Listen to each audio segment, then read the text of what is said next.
Hello friends, ఎలా ఉన్నారు అందరూ? నేనైతే బాగున్నానండి. నిన్న 2 కొరియర్స్ వచ్చాయన్నమాట. ఒకటి వచ్చేసి నైటీ తీసుకున్నాను నేను. ఇది ఫ్రాక్ మోడల్ నైటీ, క్వాలిటీ బాగుంది. జ్యోతి కాటన్ అంట, శ్రావణి కలెక్షన్స్ ఇన్స్టాగ్రామ్ పేజ్ నుంచి అయితే తీసుకున్నాను. ఒకటి తీసుకుని చూద్దాము, క్వాలిటీ బాగుంటే మళ్ళీ ఇంకొకటి తీసుకోవచ్చు అనుకున్నాను. బాగుందిలేండి. పైన వచ్చేసి ప్రింట్ వచ్చిందండి. ఓకేనా, బాగా గోకి అంటే బ్రష్ పెట్టి బాగా తోమితే కానీ పోదు అనుకుంటున్నాను నేను. మరీ అంత ఇలా ఒక ఉతుక్కే పోయేటట్టు అయితే లేదు. అయితే నాకు ఏమనిపించిందంటే, నైటీగా ఓకే బాగుంది, పైగా మనకి ఎక్కువ నైటీస్ వేసుకునే అలవాటు కూడా లేదు కదా. ఇది చూడగానే నేనైతే ఫ్రాక్గా మొత్తానికి బయటికి కూడా వెళ్ళి వేసుకునేంత కన్వెంట్గా ఉండేటట్టు ఫ్రాక్ కుట్టేద్దామని చెప్పేసి బ్రెయిన్లో అయితే ఇది వచ్చినప్పటి నుంచి స్టార్ట్ అయిందనమాట. ఎలా కుడదాము, ఇక్కడ హైట్ దగ్గర మనకి క్లాత్ అయితే కట్ అయిపోతుంది, మనకి మరీ ఫ్లోర్ లెంత్ కాదు కదా. మోకాల కింద వరకు కుట్టుకుని మిగిలిన క్లాత్ని సైడ్కి వేసేసుకుని ఎక్కువ గేరా వచ్చేటట్టు, ఇంకా ఎక్కువ గేరా వచ్చేటట్టు చేద్దాము. హ్యాండ్కి ఏమన్నా పఫ్ హ్యాండ్స్ లాగా పెడదాము. నానా రకాలుగా బ్రెయిన్ అయితే తిరుగుతుంది. సో బాడీ పార్ట్కి లైనింగ్ వేసుకుందాము. లైనింగ్ లేదు, వేసుకుందాం అనిపిస్తుంది నాకు. లైనింగ్ వేసుకోకపోయినా కూడా ఏం ప్రాబ్లం లేదండి, బాగానే ఉంది. చూడాలి, నేను చూస్తాను. ఒకసారి అయితే మన స్టిచ్చింగ్ ఛానల్లో కూడా పెడతాను వీలైతే. చూస్తుంది అనమాట, హైట్ మరీ ఫ్లోర్ లెంత్ ఉందిలేండి. ఇప్పుడు నా టాప్ ఉంది చూసారా, అంత హైట్ అయితే సరిపోతుంది. ఆ క్లాత్ అంతా కూడా సైడ్కి జాయిన్ చేసామనుకోండి, మనకి ఫ్రిల్స్ ఎక్కువ వస్తాయి అనమాట. బాగా ఫ్రిల్స్ అనేవి ఎక్కువ వస్తాయి. చూడండి, ఇంత వచ్చింది కదా. ఇదంతా కూడా సైడ్కి జాయిన్ చేసేసుకుంటే ఫ్రిల్స్ బాగా వస్తాయి. అటొక అంటే ఫ్రంట్ పార్ట్లో ఒక లేయర్, బ్యాక్ పార్ట్లో ఒక లేయర్ జాయిన్ చేసుకుంటే నడుము దగ్గర ఫ్రిల్స్ అనేవి బాగా వస్తాయి. బటన్స్ వచ్చే చక్కగా ఉంది. సో ప్లాన్ వేయాలి. లైనింగ్ వేసుకోకపోయినా పర్లేదులేండి, దళసరిగానే ఉంది. తర్వాత ఇంకో కొరియర్ వచ్చేసి ఫ్లవర్స్ అండి. అసలు ఎంత బాగున్నాయంటే నేనైతే చాలా హ్యాపీగా ఫీల్ అయ్యాను. అది బాక్స్ ఓపెన్ చేయగానే ఆ కలర్ కాంబినేషన్ కానీ, అంటే అంత రెడ్ కాదు, మెరూన్ కాదనమాట, మంచి కలర్, మంచి ఫ్లవర్ కలర్ అయితే వచ్చింది. సో షార్ట్ వీడియోలో కూడా షేర్ చేశాను. ఫైనల్గా అయితే నేను ఇక్కడ డిసైడ్ చేశాను, మన వాళ్ళు కూడా ఇక్కడే పెట్టమన్నారు. హాల్లో పెడితే ఎంటర్ అవ్వగానే మంచిగా కనిపిస్తాయి అక్క, పెట్టండి అని. సో ఇలా పెట్టానమాట. భలే ఉన్నాయండి ఫ్లవర్స్ అయితే. అయితే ఈ వీడియో పెట్టిన తర్వాత, షార్ట్ వీడియో పెట్టిన తర్వాత మన వాళ్ళు ఏమన్నారంటే, ఒకరు కామెంట్ చేశారన్నమాట, సిస్టరు, అక్క మీరు చిన్న చిన్న సంతోషాలకి ఎంత, అంటే చిన్న చిన్న విషయాలు కూడా ఎంత హ్యాపీగా ఫీల్ అవుతారు, బాగా నచ్చింది, మీరు చాలా హ్యాపీగా ఉన్నారు, అలాగే ఉండాలని.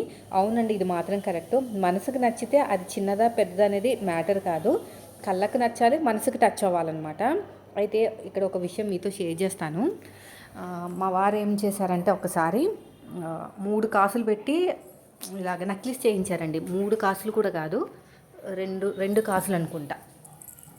అది ఆస్ట్రేలియా వెళ్ళొచ్చిన తర్వాత నాకు గిఫ్ట్ కింద అనమాట. నాతో చెప్పలేదు ఆ కలెక్షన్ ఎలా ఉంటుంది ఏంటో, సర్ప్రైజ్ లాగా ఇద్దామని ఇచ్చారనమాట నక్లీసు. అది ఒక్కసారే పెట్టుకున్నానండి, మళ్ళీ పెట్టుకోలేదు తెలుసా. ఎందుకంటే నాకు అది నచ్చలేదు, నా మనసుకి టచ్ అవ్వలేదు అనమాట. చాలాసార్లు అన్నాళ్ళు వేసుకుంటే ఏదో ఒక రీజన్ పెట్టి తప్పించుకునేదాన్ని. వేసుకుంటాలే, ఇప్పుడు వేసుకుంటే మళ్ళీ సెక్యూరిటీ, అంటే బయటకు వెళ్తాం కదా, మళ్ళీ దాన్ని చూసుకుంటూ కూర్చోవాలి, ఏదో ఒక రకంగా చెప్పాను. లాస్ట్కి అయితే నాకు నచ్చలేదని చెప్పాను. నిజంగా నాకు నచ్చలేదు. మా వరకు అప్పుడు అర్థమైందనమాట, నీకు నచ్చకపోతే ఎంత కాస్ట్లీ అయినా వేసుకోవు, నచ్చితే ఎంత తక్కువదైనా వేసుకుంటావు అని అర్థమైంది. అప్పటి నుంచి సర్ప్రైజ్ గిఫ్ట్లు అనేవి రావన్నమాట. నాకు వస్తే ఏం జరుగుతుందో బాగా తెలిసింది. అదనమాట, ఎంత కాస్ట్లీ అయినా నా మనసుకి నచ్చాలి, కాస్ట్లీ కాకపోయినా కూడా. అయితే ఇది ఒక టాప్ అండి, మనకి ఆల్టరేషన్ చేయమని ఇచ్చారనమాట. సైజు చూస్తున్నాను, ఏ సైజు ఎంత అని. వీళ్ళకేమో కొంచెం ఎప్పుడు కుడతానే ఉంటాను, మీకు చూపిస్తాను కదా. ఈ సిస్టర్కి హైట్ ప్రాబ్లం వస్తుంది ప్రతిసారి. సో నేనైతే హైట్ అడ్జస్ట్మెంట్ అయితే చేస్తున్నానని చెప్పేసి ఇప్పుడు హైట్ అడ్జస్ట్మెంట్ అయితే చేస్తున్నానండి. హైట్ అడ్జస్ట్మెంట్కి మనకి హైట్ వచ్చేసి 33, ప్యాంట్ హైట్ వచ్చేసి 32, బాగా తక్కువ అనమాట. కట్ చేసి కుట్టడమే కానీ టైం పడుతుంది. టాప్ స్టిచెస్ నేనైతే 50 తీసుకున్నానండి. రెగ్యులర్గా వస్తుంది, మంచి అమ్మాయి.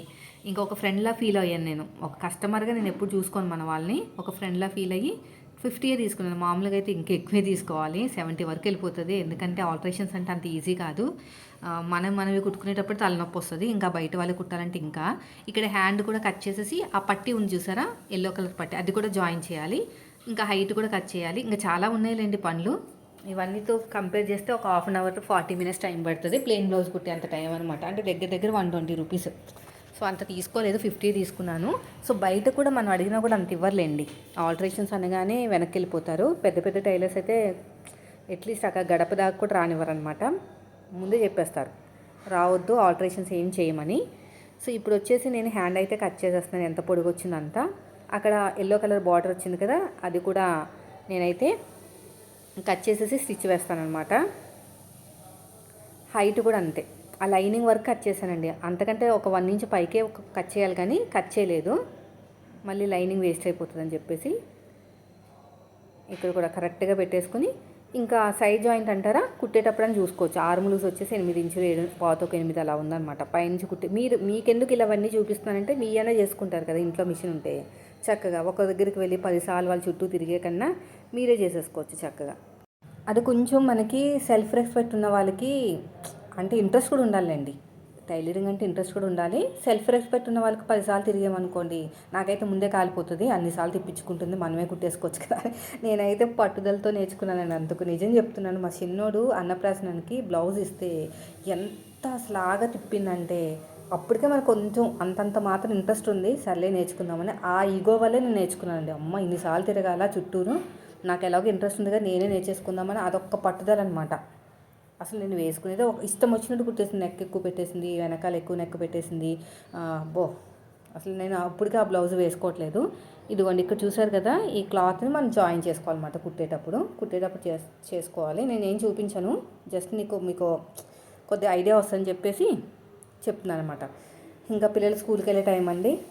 ఇంకా మా వాడైతే ఆఫ్టర్నూన్ కాదంటున్నాడు. హాఫ్ డే స్కూల్స్ కాదమ్మా, నువ్వు ఫుల్లే పెడుతున్నావు. ఇంకోండి చుట్టేసింది కదా, తగ్గిపోయింది. హాఫ్ డే స్కూల్స్ కాదు, నువ్వు అమ్మో హాఫ్ డే స్కూల్స్ అంటున్నావు, 5 o'clock తీసుకొస్తున్నావు అని ఒకటే గోలన్నమాట. ప్రతి దానికి ఏడిపోయి మా వాడైతే. బట్టలు నానబెట్టాను, వాళ్ళు వెళ్ళిన తర్వాత ఉతుక్కోవాలి కదా, చేత్తో ఉతుక్కోవాల్సినవి ఉన్నవి. ఇంకా మార్నింగ్ అయితే కిచెన్ క్లీనింగ్ స్టార్ట్ చేశానండి. ఇప్పుడు కనీసం 10 రోజులకు ఒకసారి చేసుకోకపోతే మాత్రం అక్కడలాగా మొత్తం అసలు చాలా నీట్గా పెట్టుకుందామని డిసైడ్ అయిపోయాను. ప్రతిదీ బయటికి తీసేసి మొత్తం అంతా తీసేసి హాల్లో పెట్టేశాను. తోమేసి కడిగేసి మార్నింగ్ చేశాను అనమాట ఈ పని అంతా కూడా. లేవగానే ఇదే పని. 4 బొద్దింకలు బయటకు వచ్చినాయి.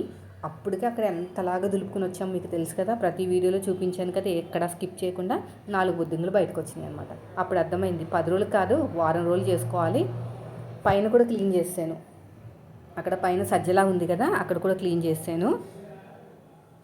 ఇంకా ఇది స్టవ్ క్లీన్ చేశాను కానీ సామాన్లు పెట్టుకునే స్టాండ్లు అవి కడగలేదన్నమాట. ఇంకోసారి పెట్టుకోవచ్చు. ఇప్పటికే ఆకలేసేస్తుంది అనమాట. మార్నింగ్ 9:30 అలాగా అయిపోయింది అన్ని పనులు అయ్యేసరికి. అవి ఇంకోసారి పెట్టుకుందాంలే, ఏముంది మరి ఎక్కువ, అన్నీ కొత్తయే కదా, పైగా నెల రోజులు కూడా కాలేదు మనం ఇక్కడికి వచ్చి.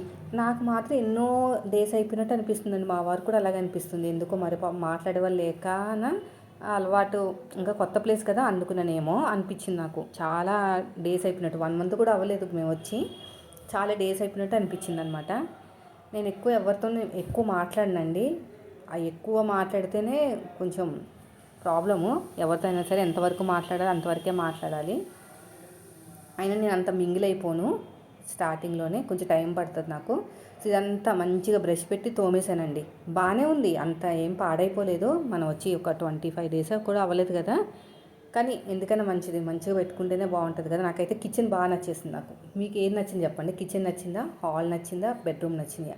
నాకైతే కిచెన్, ఎందుకంటే నేను అలాంటి కిచెన్లో ఉండి 10 సంవత్సరాలు ఆ చీకటి ఇంట్లో ఉండి వచ్చేసరికి ఇక్కడ నాకు ఆటోమేటిక్గా నా ఫేస్లో మీకు బ్రైట్నెస్ అనేది కనిపించింది. రోజుకి ఒకరైనా కామెంట్ చేస్తారు తెలుసా, సిస్టర్ అక్క నువ్వు ఫేస్లో నీకు తెలియట్లేదు గ్లో పెరిగింది అక్క అని. ఆ ఫేస్లో అదే ఫేస్ అండి. అక్కడ ఏంటంటే ఎక్కడ కెమెరా పెట్టినా చీకటి, ఎటువైపు తిప్పినా ఏమంటారు గోడలు, అదే మచ్చలు గోడలు మొత్తం కూడా పాడైపోయినాయి అనమాట. సో అలా ఇప్పుడు నేను ఎటు పెట్టినా కూడా కెమెరాని, నా ఫీలింగ్ ఎలా ఉంటుందంటే కెమెరాలో కనిపిస్తుంది కదా వెనకాల పక్కన, బాబోయ్ ఎలా ఉందో ఇల్లు, ఇప్పుడు ఎవరేమంటారు ఏంటో, ఏదో కామెంట్ అనమాట, ఏదో కామెంట్ రావడం. ఒక రావే ఏమందో తెలుసండి, చెప్తే మీరు కూడా ఫీల్ అవుతారు తెలుసా, అడుక్కునే వాళ్ళు కూడా ఉండరు ఆ ఇంట్లో నువ్వు ఉన్నావు అన్నది. చాలా బాధ అనిపించింది. ఇప్పుడు దేనికైనా టైం రావాలి. ఆవిడేదో అనేసిందని మనకేదో వెనకాల మా వారికి ఏదో జీతం వచ్చేస్తుందని కాదు కదా, టైం రావాలి దేనికన్నా. మా వారు అదే అన్నారు, వెళ్ళిపోదాము ఇంట్లో వద్దంటే టైం రావాలి, ఓపిక పట్టు అన్నారు. నిజంగా టైం వచ్చింది, మంచి ఇల్లు దొరికింది, ఇది మాత్రం గ్యారంటీగా చెప్తున్నాను. అలా అన్నారండి. అలాంటి కామెంట్స్ వస్తాయని ఫేస్లో తెలిసిపోతూ ఉంటుంది అనమాట. వీడియో షూట్ చేసినప్పుడే నా ఫేస్లో కనిపించేస్తుంది. ఇంకో వెనకాల నుంచి ఏదో కనిపిస్తుంది, అది బాగాలేదు, దాన్ని కవర్ చేయడం, ఇక్కడ చీకటిగా ఉంది, ఇక్కడ బాగాలేదు, మొత్తం ఇల్లంతా తిరిగేదాన్ని. ఎక్కడ బాగుందో ఎక్కడ వీడియో బాగుంటుందని. ఇంకా విసుగొచ్చేసి సర్లే ఏదో ఒకటిలే, మనం ఇంకా ఏం చేస్తాం, ఇంటిని మార్చలేం కదా, ఎవరికి కామెంట్ చేసినా కూడా పాజిటివ్గా వెళ్ళిపోవాలని చెప్పేసి అలా ఫేస్లో డల్నెస్ అనేది ఉండిపోయిందనమాట. కానీ ఇక్కడ అలా కాదు, ఎటు తిప్పినా బ్రైట్నెస్, పాజిటివ్ వైబ్స్, మంచి నీట్గా కనిపించడం, కళ్ళకు కూడా అందంగా కనిపించడం, ఆటోమేటిక్గా నేను కూడా బాగా కనిపిస్తున్నాను. అదే డిఫరెన్స్, ఇంకేం లేదు. మొత్తం సింక్ నుంచి అంతా తోమేశాను, ముగ్గులు పెట్టేశాను. ఆ సామాన్లు పెట్టుకుని ఒకటే స్టాండే కడుక్కోవాలి. నెక్స్ట్ వీక్ చూస్తాను దీని సంగతి. నెక్స్ట్ వీక్ అదే ఒక సిస్టర్ కూడా కామెంట్ చేశారనమాట, మేము కూడా వెళ్తున్నాం అక్క ఊరని. సో ఊరు వెళ్తే మాత్రం ఖచ్చితంగా ప్రతి వీడియో పోస్ట్ చేస్తాను. అంతా క్లీనింగ్ అయిపోయిందండి. ఇంకా అవి గిన్నెలు కూడా తోమేశాను, అదే స్టవ్ మీద ఉంటాయి కదా, అవి కూడా తోమేశాను. తోమేసి చక్కగా ముగ్గులు పెట్టేశాను. ఇంకా మా వారేమో నేను శనగపిండి చట్నీ కావాలంటే, మీకు నచ్చినట్టు నాకు రాదు, నాకు వచ్చినట్టు నేను చేస్తానంటే, వద్దులే నేనే చేస్తానని చెప్పేసి ఆయన స్టార్ట్ చేశారనమాట. అప్పుల్లోకి ఇవన్నీ క్లీన్ చేసేసుకున్నాను. అయితే ఈ సమ్మర్ వస్తుంది కదండి, మన మాధురి గారికి చెప్పాలన్నమాట, అంటే మ్యాథ్స్ వరల్డ్ సిస్టర్కి చెప్పాలి, ఏమైనా కాటన్ ఫ్యాబ్రిక్స్ తెప్పించిన సిస్టర్ నేను తీసుకుంటాను. ఇంకా అనుగారి దగ్గర కూడా ఉన్నాయి, అక్కడ కొన్ని ఇక్కడ కొన్ని. నా వల్ల అవ్వట్లేదండి, పాలిస్టర్ క్లాత్లు వేసుకుంటే అసలు అలవాటు అయిపోయింది అనమాట. కాటన్ వేసుకుంటే ఎంత కన్వీనియంట్గా ఉంటుందంటే, లోపల నుంచి గాలి చల్లగా ఏసీలో ఉన్నట్టు ఉంటుంది. అదే ఫ్యాబ్రిక్ పాలిస్టర్తో వేసుకున్నాం అనుకోండి, అస్సలు బాగోట్లేదు. ఇది చూసారు ఎంత కొత్తగా ఉందో, అనుగారి దగ్గర తీసుకున్న ఫ్యాబ్రిక్ అనమాట. 2.5 మీటర్లో 3 మీటర్లో తీసుకున్నాను, చక్కగా వచ్చేసింది. ఇంత ఒక్క 1 ఇంచ్ క్లాత్ కూడా వేస్ట్ అవ్వలేదు. నేను చెప్పినట్టు కుట్టుకుంటే అస్సలు వేస్ట్ అవ్వదు, ఫిట్టింగ్ కూడా బాగా వస్తుంది, చాలా కన్వీనియంట్గా ఉంది. సో ఇదంతా క్లీన్ చేశానంటే, మొత్తం కూడా క్లీన్ చేసేసుకుని తెచ్చుకోవాలి. ఇంకో ఊరి నుంచి వచ్చిన తర్వాత డీమార్ట్కి వెళ్తాము, ఇప్పుడు ఏం వెళ్ళము, వెళ్ళొచ్చిన తర్వాత వెళ్తాము. లిస్ట్ రాసి పెట్టుకోవాలి ఏమేమి కావాలి ఏంటనేది. సో అయిపోయిందండి, ఇంకా అంతా క్లీనింగ్ అయిపోయింది. పట్టింది 1 గంట సేపు పట్టింది. ఇంకా అల్మారీల దగ్గర అంతా కూడా నీట్గా క్లీన్ చేసాను. క్లీన్ చేసేసి కొన్ని బొద్దింగులు వచ్చినాయి కదా, బయటకు తీసుకెళ్ళి దులిపేసి స్ప్రే కొట్టేసాము. 4 ఉన్నాయండి, ఎక్కువ లేవు, 4 ఉన్నాయి. ఇదంతా అయిపోయిన తర్వాత ఇక్కడ సింక్ కూడా నీట్గా చేసేసానండి. ఇక్కడ కొన్ని సామాన్లు ఉంటే ఉతికేసి ఇక్కడే పిండేసి సింక్ మొత్తం తుడిచేసాను. ఏదో లిక్విడ్ అమ్ముతారంట కదా, కొంచెం నీట్గా మంచి స్మెల్ వచ్చే లిక్విడ్, మన వాళ్ళే చెప్పారు, చూడాలి. జుట్టు మొత్తం ఊడిపోతుందండి, ఎందుకు ఊడిపోతుందో ఏమో, అంతే ఒక్కొక్కసారి. ఈ టైలరింగ్ చేస్తే జుట్టు ఊడిపోతుందండి, ఎందుకంటే హీట్ కదా టైలరింగ్ అనేది, జుట్టు ఊడిపోతుంది. ఇంతలా ఉండేది. ఇంకా అయిపోయిందండి, కరెంట్ కూడా వచ్చేసింది. ఇంకా ముగ్గులు వేసేస్తాను. ముగ్గులు ఎందుకు వేస్తావు అక్క అని అడగకండి, ఎందుకంటే మనకి వంటిల్లు అనేది అగ్నిదేవుడు అనమాట. మంచిగా నీట్గా పెట్టుకుని ముగ్గులు వేసుకుంటే పూజ చేసినట్టు, అంటే అలా ఆ టైప్ అనమాట. మన ఇల్లు కట్టుకుంటే ఎలాగ ముగ్గులు పెట్టుకుంటాం, ఊళ్ళలో పెడతారండి, ముగ్గులు పెడతారు. అది మట్టితో అలుకుతారు కదా, ఇప్పుడంతా లేదు కానీ నా చిన్నప్పుడు అమ్మ వాళ్ళ ఇంటికి వెళ్ళినప్పుడు మట్టితోటి అలికిన పెట్టేసి సున్నంతో ముగ్గులు పెట్టేవాళ్ళు అనమాట. సో అయిపోయిందండి, ఇంకా ఇడ్లీలు వేస్తున్నాను. నిన్న చట్నీ ఉందన్నమాట, నిన్న చేసిన చట్నీ, కానీ మా వారికి ఏమో శనగపిండి చట్నీ కావాలంట. నేనే చేసుకుంటాను, ఇప్పుడు దాకా క్లీన్ చేసావు కదా, అలసిపోయి ఉంటావు, నేనే చేస్తానంటే నేను ఇడ్లీలు వేసేసి చిన్న మంట మీద పెట్టేసి వచ్చేసాను. ఒక వాయ అయిందండి అంతే, ఇంకా అంతకు మించి అవ్వలేదు. అయితే దోశల పిండి కూడా ఉంది, ఆ దోశల పిండి కూడా దీంట్లో ఇడ్లీ పిండిలో కలిపేస్తాను. కొంచెం ఇడ్లీ పిండి దోశల పిండి కలిపితే క్రిస్పీగా వస్తాయి అన్నమాట దోశలు అనేవి. ఇంకా నాకు ఇడ్లీలు అయితే 4 రేకులు వేసాను ఈసారి, ఎందుకంటే మొన్న సరిపోలేదు, నాకు సరిపోలేదు, పిల్లలకు పెట్టేసరికి నాకు ఇడ్లీలు సరిపోలేదు, అందుకని చెప్పేసి ఈసారి 4 రేకులు పెట్టాను. 4 అంటే పిల్లలు 3 తిన్నా, మిగతాయి మేము ఇద్దరం తింటాం అంతే. ఇది వచ్చేసి దోశల పిండి అండి, దోశల పిండి వచ్చేసి దీంట్లో ఇడ్లీ దాంట్లోనే కలిపేస్తున్నాను. ఇడ్లీ దాంట్లో కలిపేసి చెప్పాను కదా క్రిస్పీగా వస్తాను, రేపు వేస్తాను దోశలు. లేదంటే చూడాలి, ఏమైనా స్పెషల్ చేయమంటారేమో, పూరి చికెన్ కర్రీ అవి ఉంటాయి కదా, అలాంటివి ఏమైనా చేయమంటారేమో చూడాలి. రేపు డిసైడ్ అవ్వాలి, రేపు డిసైడ్ అయ్యి ఏమైనా స్పెషల్స్ ఉంటే పెడతా. కలిపేసుకుని శుభ్రంగా మూత పెట్టేసి పక్కన పెట్టాను. ఇంకా నా పని అయిపోయింది, ఇంకా ఇడ్లీలు వేసేసి పక్కకి జరిపోయాను. ఇంకా ఈయన ఏదో నీతి వాక్యాలు చెప్తున్నారనమాట, నాకు వంట వచ్చు కాబట్టి సరిపోయింది, లేకపోతే మీ ఆడవాళ్ళ మీద మేము డిపెండ్ అవ్వాలి, ప్రతి మగాలికంటే వంట రావాలంట ఈయన చెప్తున్నారు. ఇంకొచ్చి మాట్లాడుతూ ఉన్నారు చూడండి, లేదంటే మరీ మీ దగ్గర అలసైపోతాము, నువ్వు పుట్టింటికి వెళ్ళిపోయినా కూడా నేను చక్కగా వండుకుని తింటానని ఏదో చెప్తున్నారు. వస్తే ఈయన దగ్గర నేను చికెన్ కర్రీ నేర్చుకున్నాను. నాకు వంట అంత వచ్చేది కాదు. ఎగ్ పులుసు ఒకటి. అప్పట్లో నైట్ షిఫ్ట్ చేసేదాన్ని కదా, శనివారం కూడా ఆఫీస్ ఉండేదండి.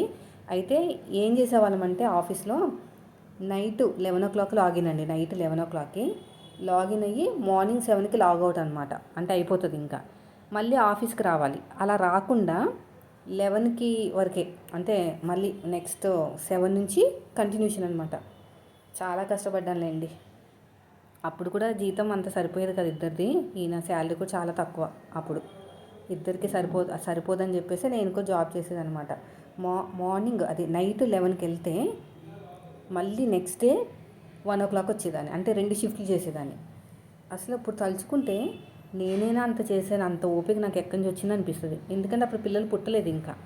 మనకి పిల్లలు పుడితే వీక్గా అయిపోతాం కదా, డెలివరీ అయినా కూడా చేంజెస్ వస్తాయి కదా. అప్పుడు కొంచెం ఏజ్లో కూడా ఉన్నాం. అప్పుడు ఎంత జస్ట్ ఒక 25, 26 కూడా ఉండవు ఈ ఇయర్.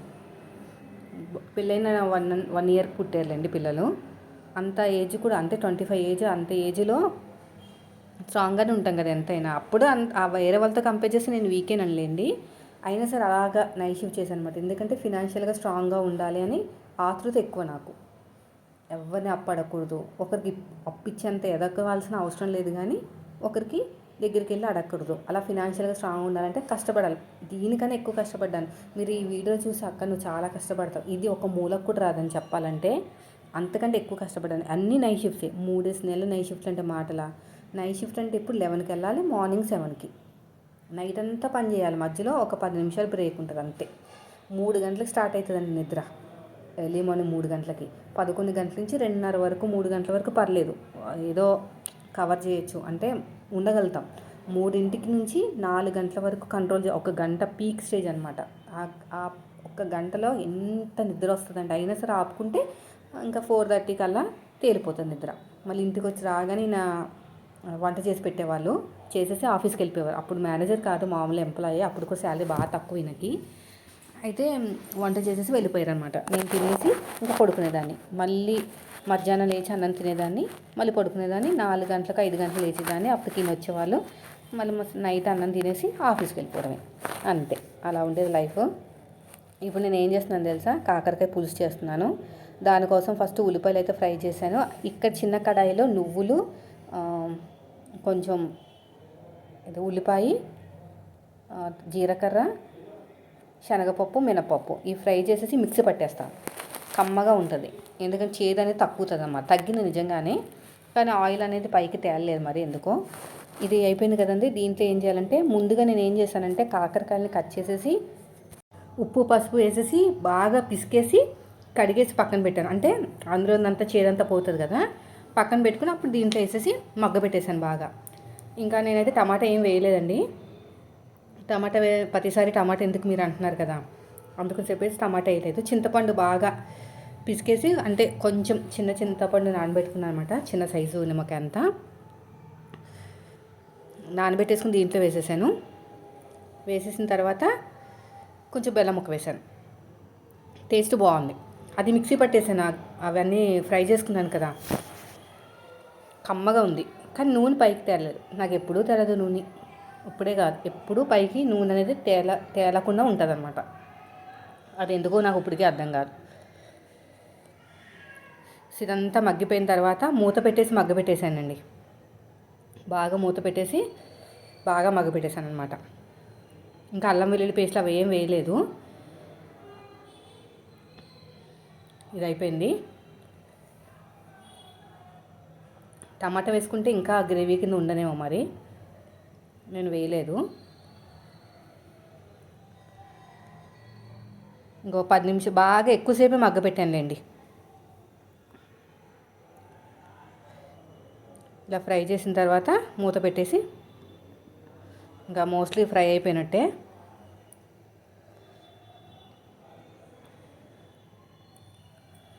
అయిపోయింది ఇది కూడా. కారం వేసేసాను. కారం వేసేసి ఇప్పుడు బాగా మగ్గిపోయిన తర్వాత చింతపండు పులుసు వేసేసాను. చింతపండు పులుసు తర్వాత కొంచెం బెల్లం వేసాను, అంతే. నూనె అంతా కొంచెం తేలుతుంది చూసారు కదా, బాగా ఫ్రై అవ్వాలన్నమాట కర్రీలాగా. కాకరకాయలు ఎప్పుడూ కూడా ఫ్రై చేస్తాను కానీ పులుసు చేయను. ఈసారి పులుసు చేశాను, బాగా వచ్చింది, నాకైతే నచ్చింది. ఇలా మొత్తం కూడా ఫ్రై చేస్తానండి. ఒక 5 నిమిషాల పాటు ఉంచేసాను అనమాట.